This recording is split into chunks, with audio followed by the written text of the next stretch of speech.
This is Neil Ratner Rock Doc here on WDST Radio Woodstock with another episode of This Week in Rock with support from Transcendental and my friend, the amazing dentist and rock star Bruce Milner. Visit Transcendental, his stunning new office at 2 Maverick Road on the corner of Maverick Road and Route 375. Todd Rundgren celebrates his 77th birthday today. Known for his sophisticated and often unorthodox music, his occasionally lavish stage shows, and his later experiments with interactive art, Todd made a name for himself producing for Albert Grossman at Bearsville Studios. Following a period where he thought he would never return to being a performing artist, Todd decided he wanted to make a solo record. He approached Albert with the idea, adding that all he wanted was a budget to pay studio costs. The album was titled Runt, and the lead single, We Gotta Get You a Woman, made it into Billboard's Top 20. Todd's next album, Something Anything, included the hit singles Hello It's Me and I Saw the Light, and has been called one of the most significant records of the 1970s. After the success of Something Anything, Rundgren was being increasingly tagged as the male Carole King, so subsequent albums, beginning with A Wizard, a True Star, and the spin-off group Utopia, saw a dramatic shift away from straightforward 3-minute pop. In 1978, Todd released the album Hermit of Mink Hollow, popularly viewed as his most immediately accessible work since Something Anything.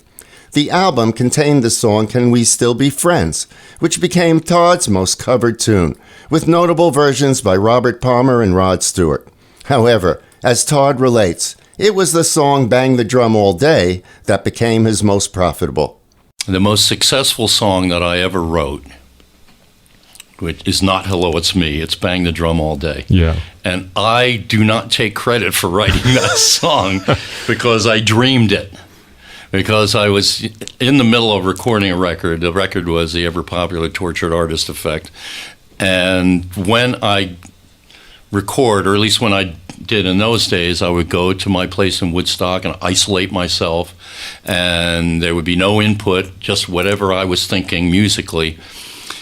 And when you get into that process where you're just like, your waking hours are spent writing and thinking about music, it seeps into your subconscious, and then you start doing it in your sleep as well.